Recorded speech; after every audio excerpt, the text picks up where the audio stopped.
kenapa beliau saat ini terburu-buru melegalkan arak kita di Bali. Per 2020 ini akan dibuka pabrik arak besar di Tabanan. Gimana caranya pabrik besar yang mengataskan nama arak Bali itu pabrik itu harus legal di Bali. Ya harus melegalkan arak. Sekali ngurus tuh biaya yang dihabiskan itu berapa, Pak? 58 juta. 58 juta.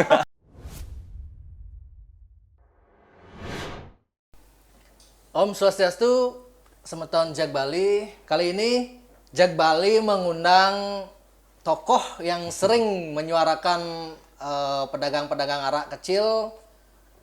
Siapa lagi kalau bukan Bapak Ungget Desti. Ya, Swastiastu Pak, Pak Dek. Om Swastiastu, salam sejahtera, puji syukur.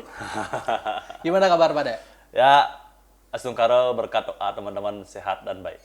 Oke, Iya. semoga Pantantri sukses terus Pak Dek. Gimana Asungkaro. Pantantri PPKM ini tetap buka nggak Pak Dek? Ya, puji syukur dan selalu Asungkaro ya. Asungkaro selalu buka, selalu buka. Ya. Untuk menjadi tempat tongkrongan anak-anak muda dan untuk menjadi tempat anak-anak muda kita ngumpul Ya. di saat situasi PSBB seperti saat ini. Iya.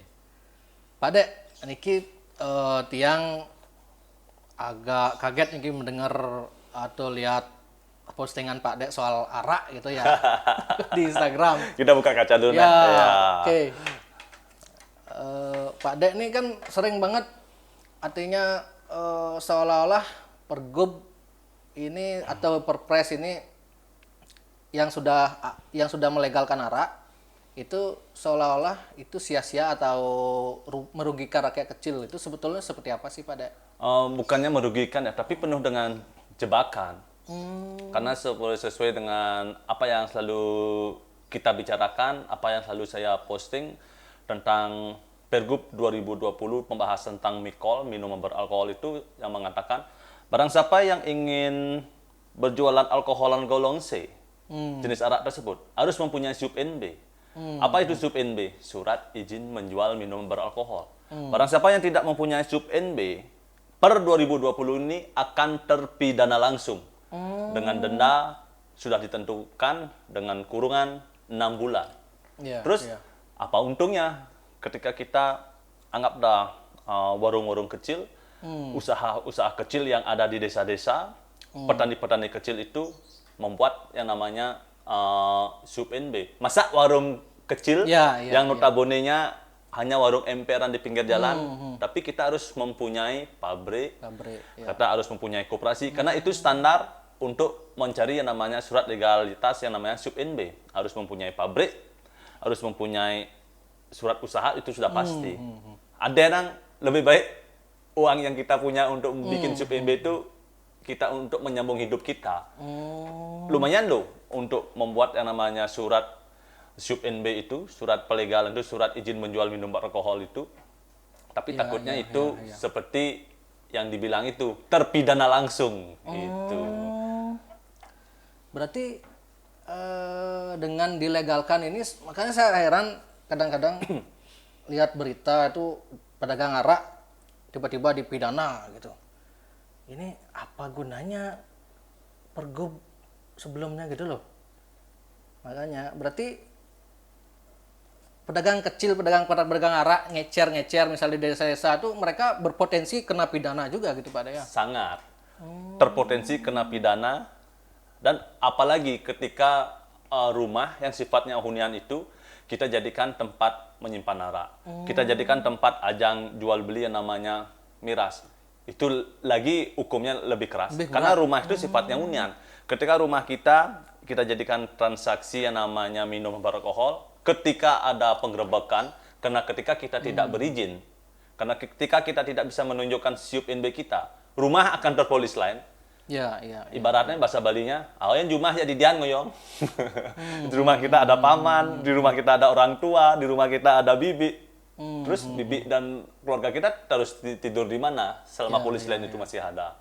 Itu yang ditakutkan, dan perlu kita tanyakan dari tim Jak Bali, kenapa kita mempunyai orang terpimpin yang terpilih sekarang, kenapa beliau terburu-buru melegalkan arak di Bali? Itu Kenapa pertanyaan. kira-kira? Kenapa tidak dari Iya, gubernur-gubernur yang dipikir- dulu-dulu yang kalau melegalkan dipikir arak? kan arak ini kan memang dari zaman dulu udah ada Dari Pak De, zaman ya. dulu udah ada. Dari zaman mungkin belum saya lahir udah ada kan di Bali kan. Woi, ulin zaman pes bolong 4 badara. Karena itu adalah tradisi, karena itu adalah budaya. Itu pemimpin kita, gubernur kita terutama ya di Bali dari dulu. Kenapa baru sekarang semangat gitu loh? Dari dulu kenapa nggak terpikirkan?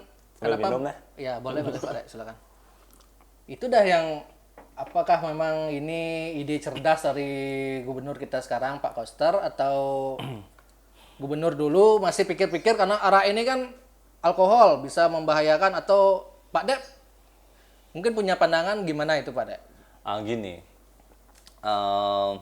kenapa kita mempunyai orang nomor satu yang memimpin kita saat ini di Bali? Kenapa beliau saat ini terburu-buru melegalkan arak kita di Bali? Karena saya dengar-dengar sih, dengar-dengar. Per 2020 ini akan dibuka pabrik arak besar di Tabanan. Ya, tanda kutip yang notabene-nya anak induk dari minuman yang terkenal di luar negeri. Dia akan membuka pabrik arak di Bali per 2020 ini. Terus 2020 Untungnya COVID rencananya gitu ya sebelumnya. 2020 Karena ada COVID ditunda. Pertanyaannya, gimana caranya pabrik besar yang mengataskan nama arak Bali itu pabrik itu harus legal di Bali? Ya harus melegalkan arak. Harus Melegalkan ada arak di Bali. peraturannya dulu gitu ya. Iya. Terus gimana caranya melegalkan arak di Bali ini?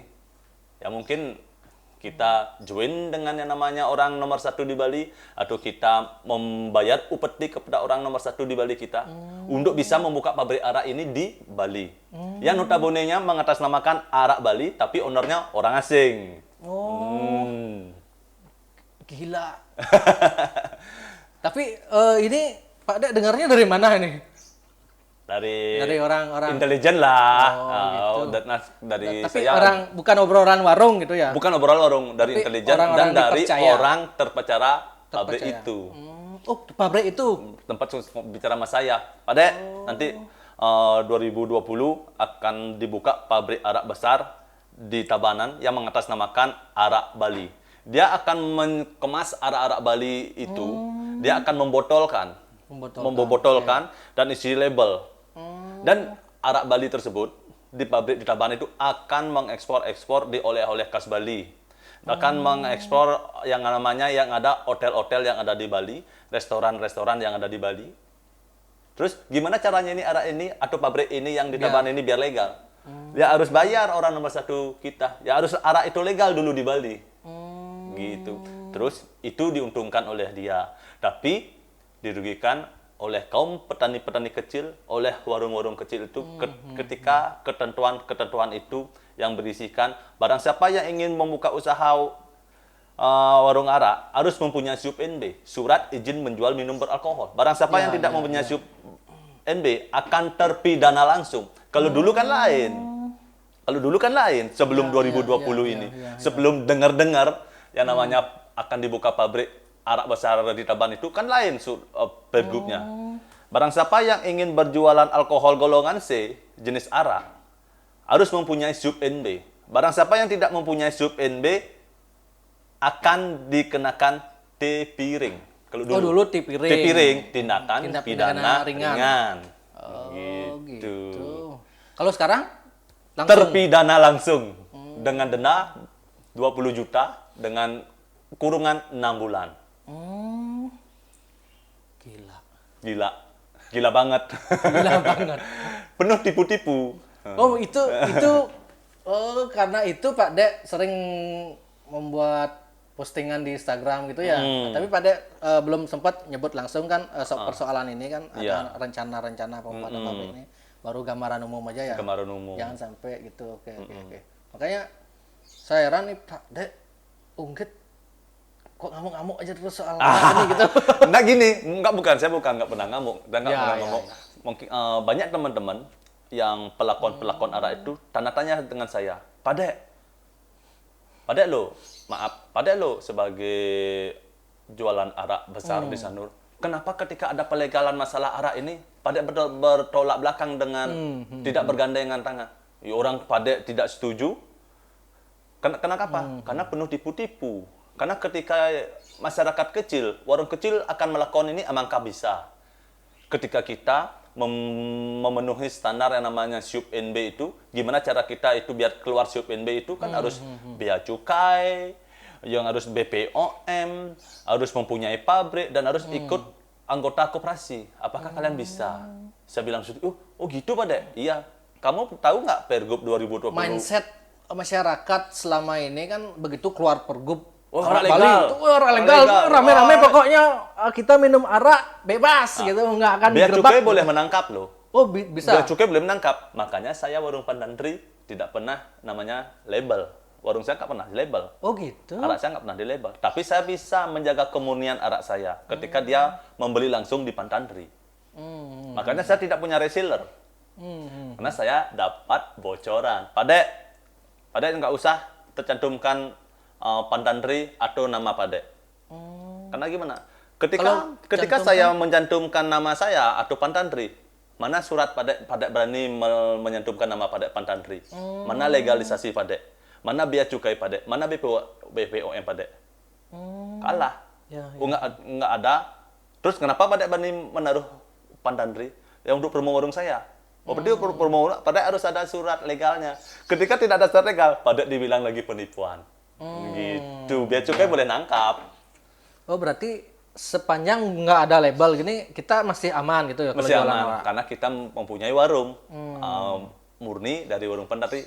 Tanda kutip, kita harus selalu menjaga kemurnian arak kita dan menjaga standar kemurnian kita untuk layaknya untuk dijual belikan. Ya, gitu. ya. Tapi kan gini Pak Dek, artinya alasan pemerintah itu membuat peraturan ini katanya biar tidak ada arak-arak oplosan gitu. Nah, misalnya kalau nggak ada aturan arak oplosan gimana cara gitu Pak Dek? Masalah untuk pelegalan untuk masalah arak oplos itu kita kan mempunyai aparat. Kita kan mempunyai polisi. Itu tugas polisi yang mengamankan. Ketika banyaknya warung-warung nakal yang notabene-nya membuat arak tapi tidak menjaga kemurnian arak itu kenakalan. Terus siapa yang punya tugas untuk yang namanya menjaga artinya para peminum itu agar selalu terselamatkan dari minum beralkohol? Ya polisi. Gitu. Oke. Nah, Pak Dek juga sempat saya lihat bikin caption, berdasarkan hasil saya rapat-rapat dengan orang-orang Pemprov gitu kayak itu istilahnya. Berarti Pak Dek sering rapat dengan orang-orang Pemprov gitu ya? Dulu saya pernah rapat itu di Hutton Wine ketika kita membicarakan masalah pelegalan arak. Itu diundang Pemkop dari itu kita sempat sih bertentangan karena ketika kita bicara minuman beralkohol itu antara budaya, tradisi, dan industri. Karena di pusat melarang. Ketika kita akan mengurus izin minuman alkohol kita atau memperpanjang izin usaha alkohol kita harus menghilangkan yang namanya tradisional. Satu contoh, arak Bali. Apa arak Bali itu? Balinese Traditional Spirit. Arak Bali itu kan Balinese Traditional Spirit. Iya. Tradisional itu dihilangkan. Apa arti arak ini ketika tradisional itu dihilangkan? Karena arak itu adalah Balinese Traditional Spirit. Apakah ini Bali Spirit? Iya. Artinya tradisional kita dihilangkan. Tradisional itu berasal dari kata apa? Ya tradisi. Makanya saya kukuh. Karena arak ini tetap saya jadikan sebagai tradisi kearifan budaya lokal kita. Oke. Gitu. Itu bertentangan. Terus debat. Terus kita debat.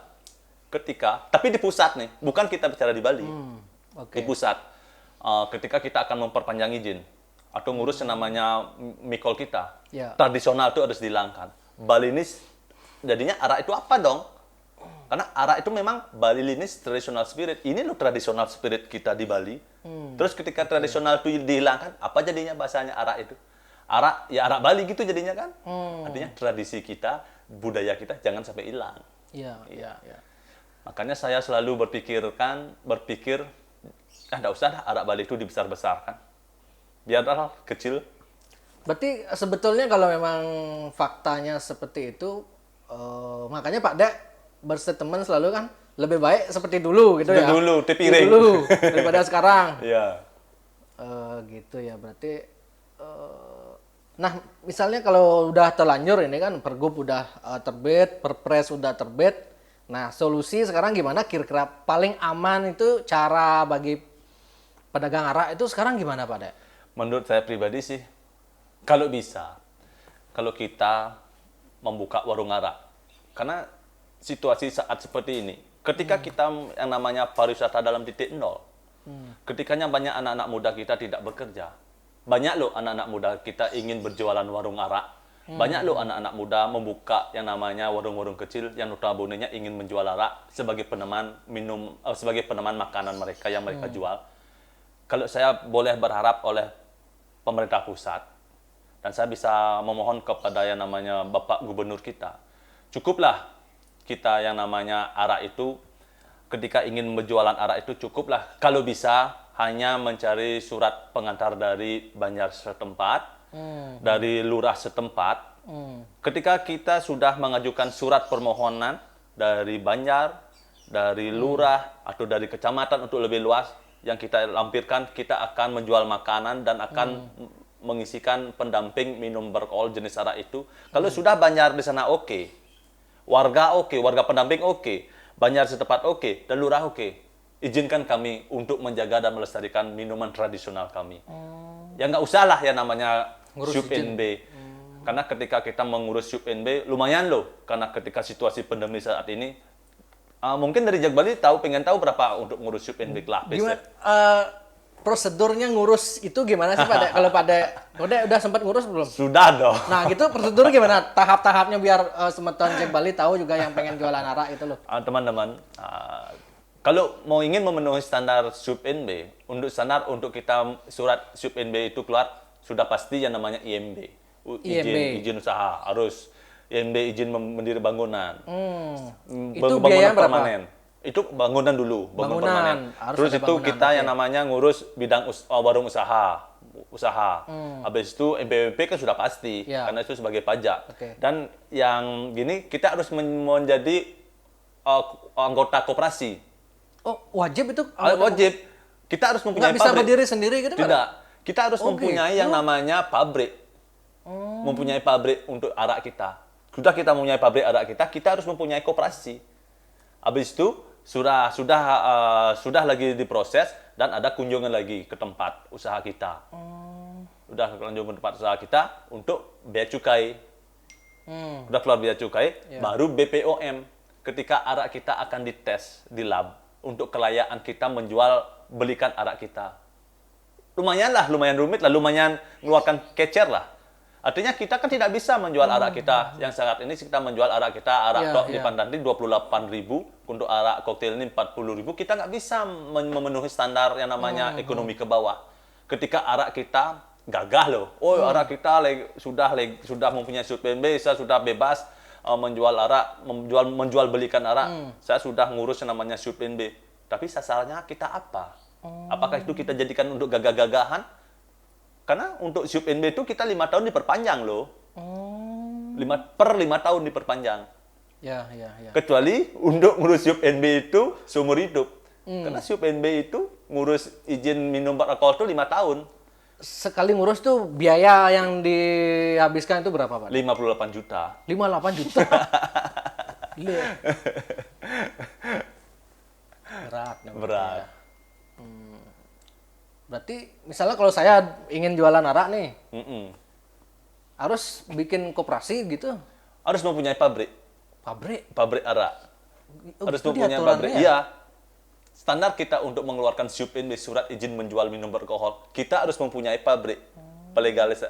Harus ikut bergabung di pabrik. Ini lucu loh. Ini lucu loh. Ya sedikit sekedar bocoran. Ini lucu loh. Saya sempat ngurus dan dengan teman-teman di pemerintah juga membantu saya, Astung Karo. Lalu saya sempat ke Karangasem. Ya. Sempat saya ingin menata warung arak saya, petani-petani arak saya untuk saya buatkan yang namanya koperasi. Terus dari petani-petani saya gini, pesing lah engkeng koperasi. Artinya disuruh bikin koperasi di sana. Koperasi itu bisa kita jadikan simpan pinjam, kita bikin koperasi. Ya, ya. Terus ketika arak-arak saya yang ada di Sidemen, petani arak saya, harus disetor dulu ke pabrik. Disetor dulu di pabrik, yang notabene-nya saya nggak mau bilang sebut nama pabrik itu. Di arak saya di Sidemen, disetor dulu ke pabrik ini. Bukan itu saja, arak-arak yang ada di Selat, arak yang di Tianyar, dan arak yang seluruh di Karangasem itu nyetor ke satu pabrik ini. Terus kenapa ke pabrik satu ini? Yang saya takutkan, karena saya harus membeli arak saya tulang ke pabrik. Saya tidak boleh membeli arak saya ke petani saya. Oh gitu? Itu. Akhirnya yang saya takutkan, arak saya nanti rasanya nano-nano. Saya tidak mempunyai karakter dan ciri khas dari arak Pandandri. Pada arak Pandandri nuibi, adi nyak jana sana. Adi jani, adi masam sana. Anu jani, adi agak mangkok ke sana. Karena kita ngambil arak di pabrik. Padek tidak dibolehkan membeli arak padek itu ke petani padek langsung. Petani padek ini harus nyetor ke pabrik dulu. Dan di pabrik ini baru masih padek. Artinya di sana tuh kan bisa arak yang petani dari ini bisa di padek dikasih, arak dari petani ini. Enggak, padek bisa menjaga rasa padek, konsisten rasa padek. Karena padek kan mempunyai, maaf dulu, saya mempunyai 50 petani loh di Karangasem. Oh, di Sidemen ya? Iya. Terus ketika saya mengambil ke pabrik, kalau saya mengambil arak, langsung saya bayar. Sedangkan dari pabrik, telah habis araknya ini, baru dia bayar ke petani. Petaninya. Takutnya, jadi sekarang dia menjual arak, tapi uangnya dikasih 3 bulan. Apakah menurut kita bisa menahan selama 3 bulan? Kan kasihan petani. Makanya puji syukur dan asungkara, saya selalu berterima kasih kepada teman-teman dan para sahabat lokalan yang selalu menjadi pelanggan kami di Warung Pandandri, dan kami bisa loh di saat situasi pandemi seperti saat ini kami bisa loh artinya menggaji petani kami. Ketika arak kami habis, kami membeli ke petani kami langsung dan kami langsung bayar. Cukuplah untuk mereka untuk bisa menyekolahkan anaknya, cukuplah mereka untuk yang namanya bisa bertahan di situasi pandemi saat ini. Artinya mereka tidak menunggu lama sampai 3 bulan. Ya. Berarti Warung Pandandri udah berizin nih sekarang Pak Dek? Atau gimana? Saya terus terang aja, jujur aja bilang, saya saya sempat ngurus dalam proses pengurusan, tapi saya tunda. Karena di saat situasi pandemi ini, lalu saya berpikir, lumayan loh nanti uang 58 juta itu untuk saya ngurus izin. Itu 58 juta itu untuk apa aja Pak Dek? Banyak lah. Artinya sampai kita membentuk yang namanya koperasi, sampai kita untuk ya gini gitulah. Gitu. Saya disuruh menyiapkan uang segitu. Nah, misalnya kan izin Pak Dek belum selesai nih. Berarti kan masih belum berizin Pak Dek. Cara Pak Dek biar aman gimana selama ini gitu loh? Di saat situasi pandemi ini, ya dari teman-teman dari kepolisian, dari bidang yang ngurus yang namanya penataan tentang minum beralkohol itu masih tutup mata di saat situasi pandemi saat ini. Karena beliau juga mengerti gitu ada toleransi lah gitu ya. Oke. Dan izin dan sing idang makan dan kini keadaan biasa lah seperti siap atur saja, yang penting kamu tidak yang penting kamu bisa menjaga orang-orang minum, jangan sampai mabuk, jangan sampai ada berkelahi. Artinya saya terus terang aja dari teman-teman kepolisian di Bali support kami, keberadaan kami. Tapi ketika kami sempat sih diperlihatkan ini loh Pergub 2020 yang baru digituin aku. Oh, polisi sempat gituin mengingatkan ya? Kamu akan terpidana sekarang. Kalau kamu gini bisa kena nih gitu ya? Kamu terpidana sekarang. Bukan terpiring lagi. Kalau masih tindakan pidana ringan, saya sebagai kepolisian selalu menata kamu, selalu negur kamu. Sekarang Pergubnya sudah terpidana langsung. Ada dasar hukumnya ini ada dasar untuk hukumnya. mempidana kamu ini gitu ya? Gimana nih titik-titiknya kamu? Gimana dia bilang gimana nih orang nomor satunya kamu? Seperti ini Pergubnya. Kamu bahaya. Dia tuh yang nyuruh. Maaf, saya nggak mau bilang. Sebenarnya seperti itu. Kamu bahaya sekarang. Warung-warung kecil kamu bahaya. Tapi Oke. teman-teman dari kepolisian juga selalu support kami, melindungi kami. Kasihan loh dengan warung-warung kecil. Ya. Kasihan loh dengan keberadaan kita-kita. Yang penting saya itu menjual arak, menjual yang namanya minum beralkohol di warung. Dan itu kasihan juga dengan saya, dengan kepada teman-teman ketika suaranya pergub seperti itu. Kamu terpidana langsung sekarang ini. Ya, ya. Pak Dek, buka Pandandri sejak berapa tahun yang lalu? Puji syukur sudah berjalan 8 tahun. 8 tahun ya? 8 tahun. Nah, selama 8 tahun nih gimana suka dukanya Pak Dek? Pernah nggak di jok polisi gitu lah? Suka dukanya kalau bicara masalah di jok polisi, saya paling Sering. sering. Sering ya? Tapi saya bukan di jok. Oh, Saya gimana? tidak ditangkap. Saya dibina. Oh, ditata, pembinaan. Pembinaan. Beliau sayang loh mas saya. Di tempat atau dibawa ke kantor polisi?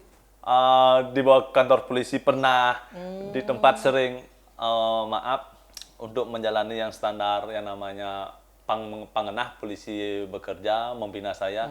Saya tuh kalau dulu sebelum yang namanya pandemi, jatah warung Pandandri itu tangkap 6 kali per tahun. Sebelum pandemi, per tahun jatah 6 ditangkap kali. 6 kali. Itu Ngerupuk, saya pasti dibina. Saya nggak dibilang saya ditangkap. Saya dibina. untuk laporan administrasi. Ya. Foto, saya ngerupuk, persiapan nyepi, saya dibina. Diambil 2 jerigen Oh gitu. pengadilan. Tetap. Habis itu Idul Fitri. Saat Tapi Pak Dek udah tahu itu, sudah tahu, sudah siap. udah siap. Sudah siap. Oke, Kenapa saya siap? Ini risiko saya jualan arak. Saya harus siap ditangkap. Saya sudah siap dibina. Oke. Dan itu bagus sih, menurut saya bagus. Ketika kita berani membuka warung arak, dari tim kepolisian Bali selalu membina saya dan selalu mengontrol tata ruang yang anak-anak siapa yang berjualan warung arak. Karena kita ditangkap, habis itu arak kita dicek.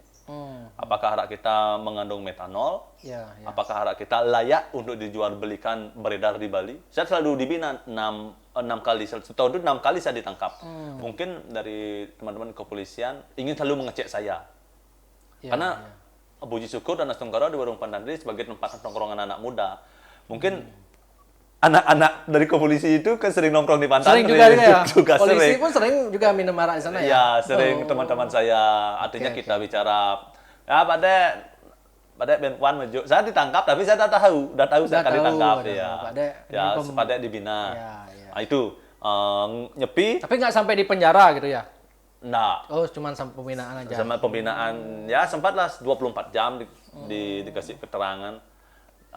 Dan mental Tapi- harus siap. Rahasia umum nih, Mm-mm. sama seperti Tajan nggak gitu kalau jualan arak porsi besar kayak Pak Dek ini. Kalau Tajan kan, ya mohon maaf nih Ki ya, untuk aparat bukan untuk apa nih Ki. Ini hanya realita di lapangan ya. Kalau Tajan kan itu setiap ada Tajan dulu nih ya dulu. Polisi datang bayar cuk gitu. Apa sama seperti itu jualan arak ada bayar cuk gitu juga Pak? Kalau saya mau izin komandan. Kalau saya mau izin. Nggak usah sebut nama Ya, ya, nggak usah ada sebut lah nama. gitu. Ini realita.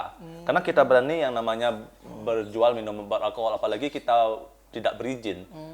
Itu saya biasa. Biasa ya. Biasa. Store cuk itu ya. Yang namanya kalau saya tuh bukan nyetor atau bukan bayar polisi, bukan nyogok, tapi saya sukarela. Saya Sukarela, ikhlas. oke. Artinya saya kulunuhun, sadar diri ketika saya tidak mempunyai izin, ibaratnya Mandan, lapor, mungkin sekedar untuk bayar SPP anak lah.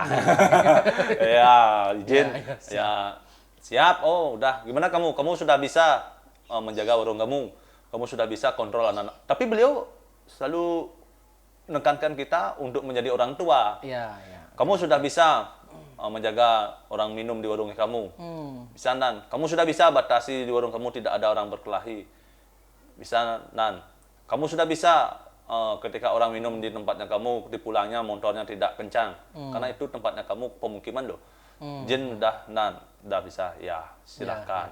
Ini, Nan, sekedar ya untuk Oke. untuk SPP lah gitu. Jadi, itu resiko mengelola warung arak Warung itulah arak, iya. gitu ya. Kami juga Jadi bukan untuk bersinergi. menjelekkan instansi atau Bukan. orang ya, tapi untuk bicara aja. Iya. Kita nggak nyebut nama gitu. Ya. Kita hubungan kita selalu harmonis, selalu saling menjaga dengan Oke.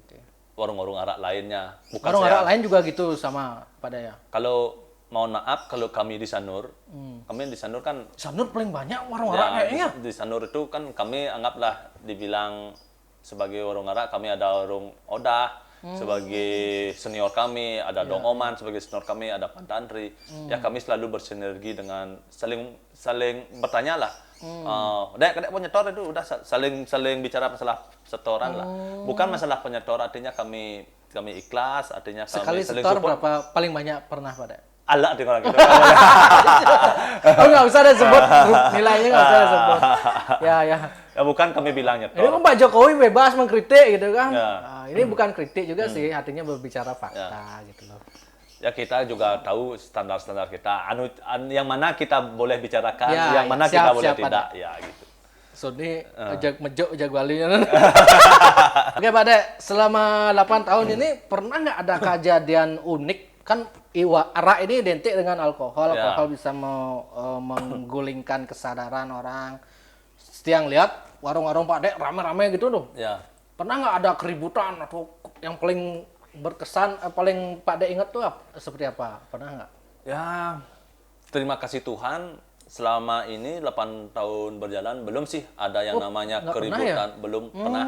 Karena di warung Pantandri itu saya selaku apa namanya pengelola warung, saya tidak pernah merasa diri saya sebagai owner. Oh gitu. Saya merasa diri saya sebagai pengelola, sebagai Jadi nggak pernah ada perkelahian Enggak, atau belum apa pernah. gitu? Karena kuncinya itu saya selalu tekan karyawan saya. Saya mempunyai 13 karyawan. Saya selalu tekan di kasir. Ya.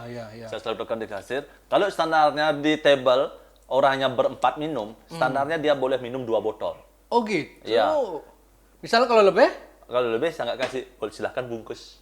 Oh gitu. Nah, karena di warung Pantandri itu saya sebagai orang tua di warung Pantandri yang selalu artinya ngempu anak-anak muda yang lagi minum di warung biar kesannya tidak buruk. Anggap seperti Anda menjadi orang tua lalu anak Anda minum di Pantandri, akhirnya pulang dengan mabuk datang dari Pantandri, orang tuanya pasti begini berpikir di warung di rumahnya. Anak saya minum di Pantandri, dikasih lu minum sampai mabuk. Kok dagangnya tidak bisa negur anak saya agar boleh minum tapi jangan sampai mabuk.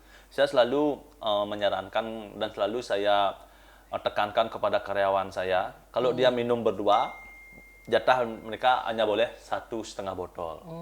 Kalau mereka berempat, saya kasih jatah 2 botol. Saya setiap ke Pantandri 3 itu botol. kan ramai-ramai sekali nih. Kleh, gimana caranya Pak Dek ngelola ini otak punya kerjaan ya gitu. Ya ragu ngelah warung ini stres sebenarnya sana. Lu mah punya kerjaan yang sana gitu. Oh berarti nggak pernah ada keributan tuh Pak Dek? Ya, terima kasih Tuhan. Semoga Tuhan selalu melindungi. Tidak pernah, tapi kesurupan sering. Oh kesurupan? Kesurupan sering. Karena mungkin Gimana itu modelnya? Karena mungkin teman-teman kan udah tahu karena kepada warung Pantandri itu kan masuk ke pelosok, agak masuk ke selatan, dan warung saya berada di pesisir daerah Sanur. Dan tempatnya lumayan angker lah. Artinya kita minum alkohol. Karena sebelum kita minum, kita kan memberikan tetabuhan itu kepada kita mempunyai leluhur, kita mempunyai sahabat catur sana itu yang tidak kelihatan. Mungkin pas kita memercikkan arak itu ke pertiwi, mungkin aura magisnya datang dan ada mungkin dari unsur-unsur niskala itu mendekat. Sempat hampir sebilang rainan itu banyak, ada ya yang kesurupan, adalah. Saya mempunyai Kesurupan tempat sampai gimana gitu Pak Dek? ya nangis di Kayak warung, nangis. kaongis kayak gitu ke warung, dan saya tanya Punya atau kesurupan ya tuh? kesurupan. Kalau punya kan tahu saya. Oh, gitu. Oh ini punya, ini kesurupan. Apa kamu makan gorila nih? Oke. Ya. Pak Dek, kalau di produsen arak di Karangasem itu pernah saya dulu langsung ke lapangan kan, tanya sama yang petani araknya. Mereka bilang sempat mereka juga didatangi aparat gitu ya? Pasti. Pasti. Saya selalu diminta keterangan, ditata kadar kemunian arak saya, dan dia sebagai petani untuk menjual ke saya selalu ditata. Dalam keadaan tanda kutip ditata itu dibina. Ya. Dibina. Termasuk petaninya juga dibina. Gitu Dibina. Karena apalagi situasi saat sebelum pandemi ketika arak-arak itu lagi kencang. Yang ditakutkan ketika petani arak itu nakal. Karena permintaan banyak. Jadi, ini caranya untuk memenuhi dari permintaan. Yang saya takutkan kan arak itu dioplos.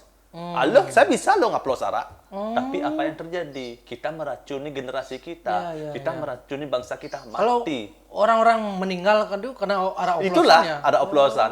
Itu namanya etanol, metanol. Gimana sih caranya Pak Dek kalau kita beli arak nih? Ya. Kita kan nggak tahu nih misalnya Ya. di luar Pantantri. Kalau Pantantri kan udah tahu nih pasti aman araknya. Di luar Pantantri, oh ini baru sekali gini, oh ini oplosan nih. Gimana caranya Pak Dek? Makanya saya selalu menekankan tips kita menjadi peminum yang bijak, kita menjadi peminum yang sehat. Jadilah kita peminum yang sehat dan bijak.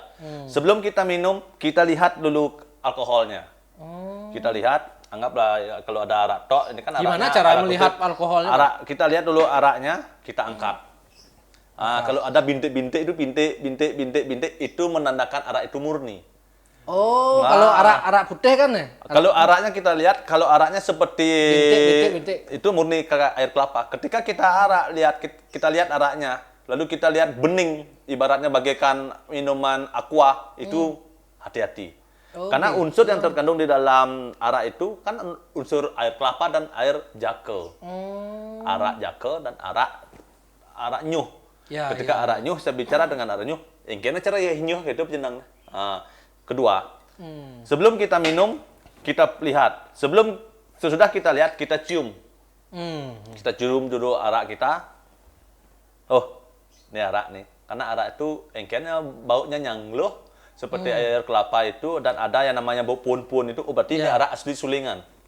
Kalau saya gini cara saya Pak Dek. Kalau arak yang bagus ini beli arak tumpahin dikit bor-bor suapi gitu. Oh, itu wah, arak bagus nih gitu. Itu salah. Oh, Itu salah keliru. Pak Dek, ya? Salah. Itu kan megagah-gagahan namanya. Oh. Coba bayangkan, kalau kita ingin minum sehat, kalau minum arak api itu cukup 1 sloki. Oh gitu. Cukup 2 sloki. Bayangkan, itu arak yang keluar api kita masukkan ke dalam tubuh kita, banyak ke tubuh kita. Oh gitu. Coba kalau kita minum arak Pantantri keluar api, tapi standarnya yang nomor 1 keluar api, karena itu adalah arak obat, arak spesial. Banyak itu keluar, itu arak spesial Pantantri, karena mohon maaf, karena Pantantri memenuhi standar kami di Pantantri. Pantantri menjual arak 3 arak. Arak nomor 1, arak standar di Pantantri, dan arak pandan. Habis itu, lanjut saya bicara, Pak Irwin. Kita lihat arak kita pandang, lalu kita cium aromanya. Habis itu, baru kita cicipi. 1 sloki, kita cicipi 1 sloki. Oh, ini layak untuk diminum. Ketika arak itu tidak layak diminum, jangan megagah-gagahan. Jangan masalah umur dipakai gagah-gagahan. Gimana cara Buang. layak Kalau- diminum atau enggak?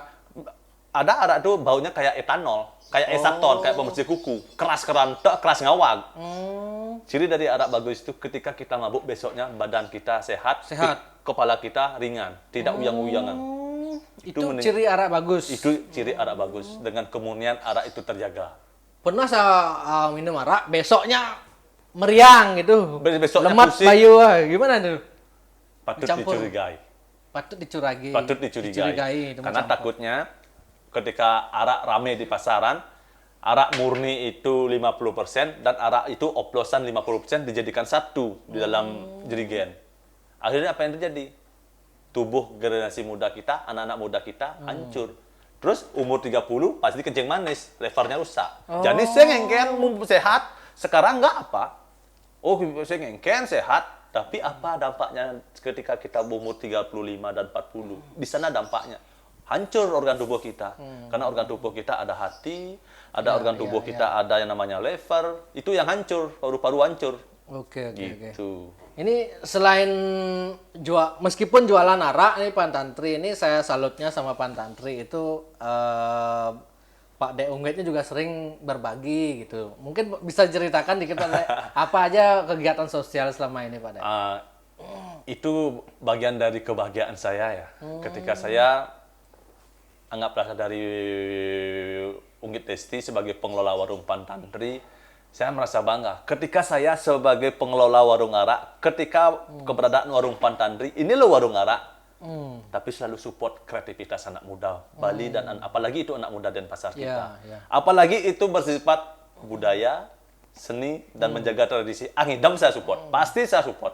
Tapi ketika situasi pandemi saat ini, ya sesidan-sidan. Tapi saya selalu support. Kalau dulu wah kencang saya support karena ini loh, saya dulu pernah menjadi anak muda. Saya loh, ini loh anak muda, saya loh anak jalanan. Tapi ketika saya sebagai warung arak, tapi saya selalu support kreativitas anak muda kita. Liu nak sugih, Liu orang punya, Liu banyak loh penguasa yang mampu. Tapi ketika dia support kreativitas anak muda, saya bisa hitung dengan jari. Saya ingin sebagai warung arak, tapi tanda kutip warung pantantri sip lah. Yang dagang lah kan mungkin saya jualan arak. Saya nggak punya, makanya saya jualan arak. Tapi edukasi saya bisa support kreativitas anak muda. Banyak loh pengusaha kaya, banyak loh warung-warung sukses. Tapi mana supportnya untuk anak muda Bali kita? Apalagi untuk seni dan budaya, mana supportnya?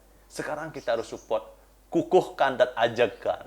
Makanya, yang terakhir apa Pak Dek yang dilakukan Pantantri? Oh sekarang saya lagi tetap dan berusaha dan selalu berdoa konsisten, semoga saya selalu diberikan rezeki yang lancar dan dipermudahkan. Dan sekarang saya konsisten, per bulannya saya lagi support yang namanya Yayasan Bakti Rahayu. Yayasan apa itu Pak Dek? Yayasan Tunadaksa. Cacat, cacat semuanya, ada tuli, ada buta, dan cacat, pokoknya cacat lah, cacat semuanya. Waktu itu sempat saya diantar ke sana di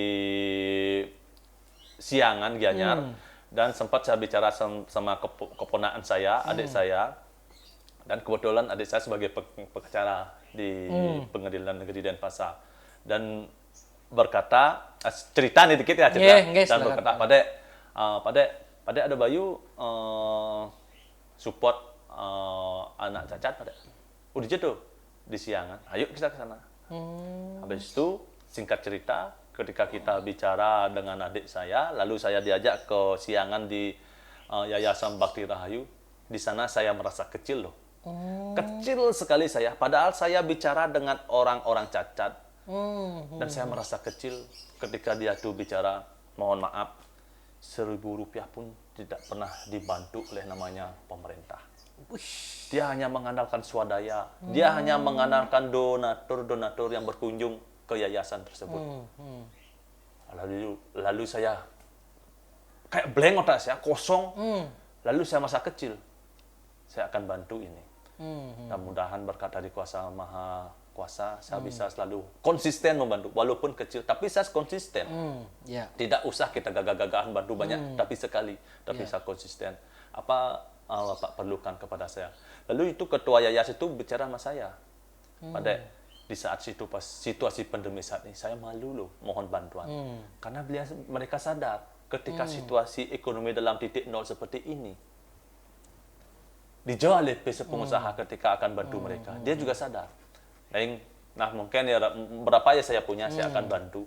Dan akhirnya saya bantu konsisten. Dan saya ajak teman-teman yang ada di Pantantri untuk membantu ke sana. Ini ada teman-teman juga dari teman-teman dari Jagopati. Teman saya juga mau konsisten, juga mau ke sana. Bantuan dengan apa ya, sukarela. Dan banyak loh teman-teman anak muda. Dan yang saya salutkan di warung Pantantri, walaupun kami kumpulan anak-anak punya, walaupun kumpulan kami orang-orang bangsat loh, anggap saya bilang seperti itu. Saya ini orang-orang bangsat, saya nggak bilangkan diri saya orang bagus, saya ini orang-orang bangsat, tapi saya punya hati. Saya ingin loh mengumpulkan karma-karma saya untuk generasi saya, dengan saya berbagi, dengan saya membantu. Mumpung saya mempunyai warung Pantantri, kan saya nawang nasib badannya keputaran siklus ekonomi kita cara jam, mumpung kita dipercaya mempunyai warung Pantantri sebagai tongkrongan anak muda. Saya gunakan tongkrongan anak muda ini untuk mengajak, mari kita saling support, kita membantu sesama, pakai hatimu. Walaupun kita bangsat, saya bangsat nih, tapi saya punya hati. Akhirnya saya di sana, saya konsisten, dan ketika saya merasa kecil dan saya meneteskan air mata setelah saya kasih bantuan, Padek, kami bersama orang-orang cacat mendoakan Padek semoga rezeki Padek dilancarkan. Gini lutut saya, tuh lemot lutut saya. Dia tuh cacat tapi punya pikiran berdoa, ingin berdoa agar rezeki warung Pantantri itu dilancar. Saya bilang gini, Pak, ampun bilang Gentan, saya ini tulus dan ikhlas membantu. Masalah berdoanya Bapak dan teman-teman cacat, nah dumadak-dumadik, itu hadiah dari Tuhan. Tapi saya tidak mengharapkan seperti itu. Saya hanya ingin apa yang kena saya, apa yang ada dalam otak saya, apa yang ada dalam hati saya lakukan. Dalam benak saya, pasing pocol hidup. Ya. Pasing pocol hidup pas mune-mune ke hidup. Nah, pangadara ke berbagi, pang support, ya itulah tujuan kita hidup. Pasing pocol hidup di dunia, takon nanti sama Sang Suratmo apa bawa hidup cien. Dia hanya mabuk-mabukkan, coret gitu aja.